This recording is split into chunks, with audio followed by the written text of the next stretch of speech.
দর্শক আসসালামু আলাইকুম। আমি আজকে দেখাবো কচুরলতি মাখানো তরকারি। তার জন্য এখানে আমি 500 গ্রাম কচুরলতি নিয়েছি, আর কচুরলতিতে আমি পরিষ্কার করে ফ্রিজে রেখে দিয়েছিলাম। এখানে নিয়েছি কচুরলতি, তারপর নিয়েছি কাঁঠালের বীজ। কাঁঠালের বীজের আমি লাল অংশটা ছাড়াইনি, কারণ দেখতে ভালো লাগবে রান্নার পরে। নিয়েছি কিছু শুটকি মাছ, এখানে নিয়েছি পেঁয়াজ কুচি এবং বেশ কিছু কাঁচামরিচ, কারণ আমি রান্নাটা কাঁচামরিচ দিয়েই করব। চলুন বন্ধুরা, চলে যাই মূল রান্নায়। যেহেতু আমি কচুরলতিটা মেখে রান্না করব, তার জন্য কচুরলতি দিয়ে দিচ্ছি কাঁঠালের বীজ,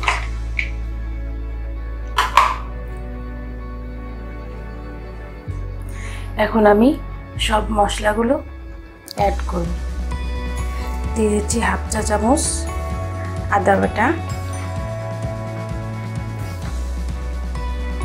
দিয়ে দিব 1 চা চামচ রসুন বাটা, কারণ কচুরলতিটা একটু গলা চুলকায়, যার কারণে রসুনটা বেশি দিলে সেটা হবে না।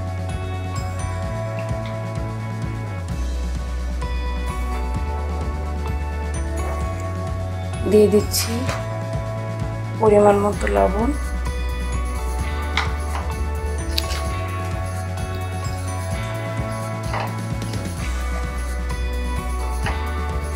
হাফ চা চামচ মরিচের গুঁড়া, হাফ চা চামচ হলুদের গুঁড়া, হাফ চা চামচ ধনিয়ার গুঁড়া,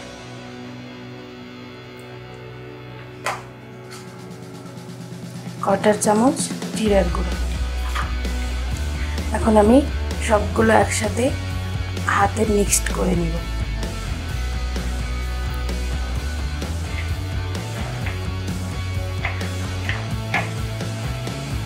একটু আলতো করে মাখিয়ে নিব।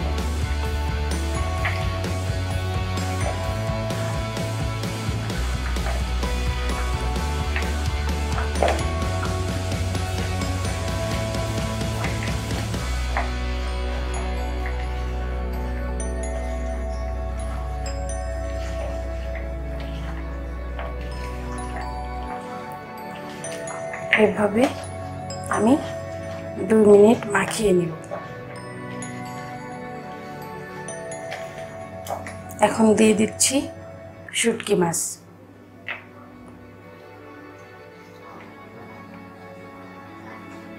শুটকি মাছটা দিয়ে আরেকটু মাখিয়ে নিব।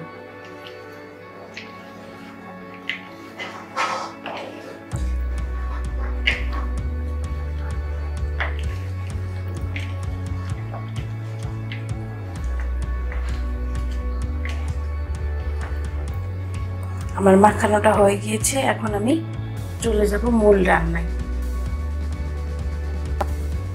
আমি চুলায় একটা প্যান বসিয়ে দিয়েছি, এখন আমি এখানে দিয়ে দিব 4 টেবিল চামচ পরিমাণ তেল।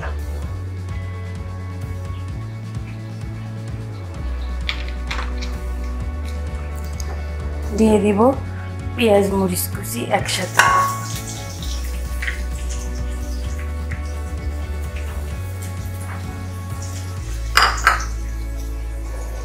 এটাকে আমি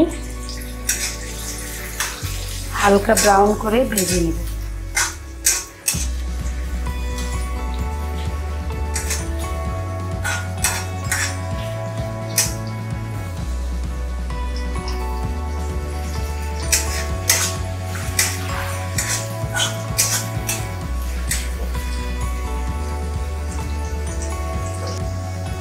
আমার পেঁয়াজটা ভাজা হয়ে গিয়েছে, এখন আমি দিয়ে দিব মেখে রাখা কচুরলতিগুলো।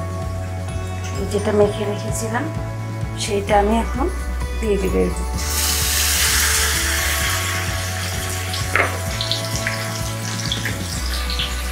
এটা আমি ভালো করে নাড়াচাড়া করে মিক্স করে নেব।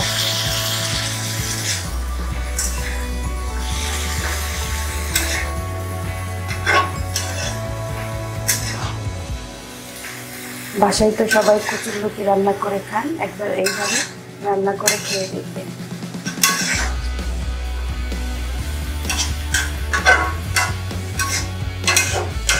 এখন আমি ঢাকনা দিয়ে ঢেকে দিব 2 মিনিটের জন্য।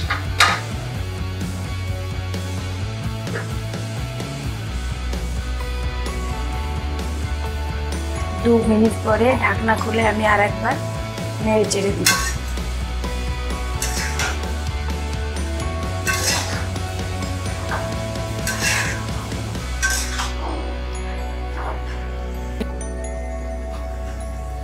ঢাকনা খুলে দিব। আমার পানিটা বেশ টেনে এসেছে, এখন তেল বের হয়ে গিয়েছে। এখন আমি এ পর্যায়ে দিয়ে দিব পানি।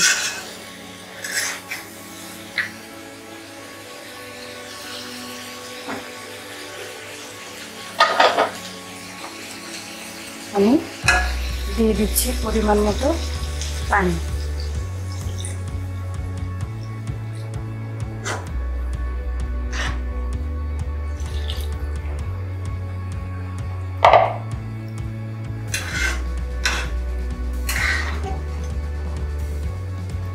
এখন আমি চুলাটা মিডিয়াম করে দিয়ে জাল করে নিব। ঢেকে দিব এখন 10 মিনিটের জন্য। 10 মিনিট পরে আমি আর একবার ঢাকনা খুলে নেড়ে চেড়ে দিব। ফিরে আসছি 10 মিনিট পরে।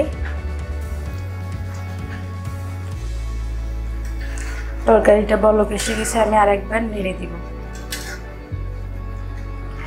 নেড়ে দিয়ে ঢেকে দিব আবারও 5-7 মিনিটের জন্য। আর পানিটা যতক্ষণ টেনে না আসে ততক্ষণ পর্যন্ত আমি রান্না করে নিব।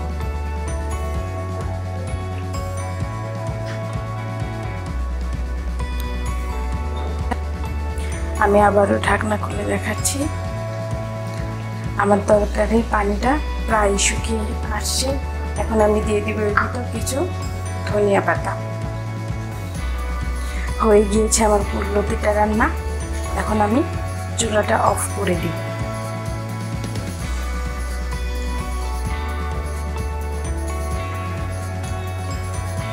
তো বন্ধুরা, বাসায় অবশ্যই এইভাবে ট্রাই করবেন।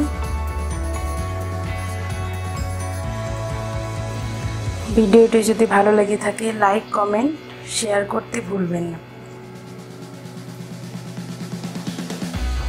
আজকে বিদায় নিচ্ছি, আবারও আসবো নতুন কোনো ভিডিও নিয়ে। এতক্ষণ পর্যন্ত ভালো থাকবেন। আল্লাহ হাফেজ।